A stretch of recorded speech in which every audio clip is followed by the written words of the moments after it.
இந்த அழகை பார்த்துக்கிட்டு சாப்பிட எப்படி இருக்குது? இதை பார்த்தாவே பசிக்குது.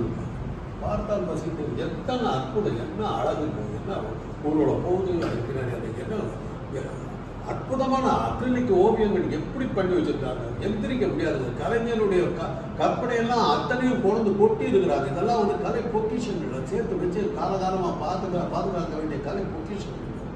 அதை தான் நான் ஏற்கனவே சொன்ன மாதிரி இதில் உட்காந்து சாப்பிட்டோம்னா மகா மட்டமான சமையலாக இருந்தால் கூட இதை பார்த்துக்கிட்டே சாப்பிடும்போது ஒரு தோசைக்கு 2 தோசை உள்ள போகும், 2 இட்லிக்கு 4 இட்லி உள்ள போகும். ஆனால் அதுக்காக வீட்டில் செலவு ஜாஸ்தி ஆகுதுன்னு சொல்லாதீங்க. இருந்தாலும் உங்கள் மனைவி வந்து மகிழ்ச்சி அடைவாங்க. வீட்டுக்கார இந்த டேபிள் வந்து பிரமாதமாக சாப்பிட்ற பசங்களாம் ரொம்ப அனுபவிச்சு சாப்பிடுது, சாப்பாடு ரசித்து சாப்பிட்றாங்க.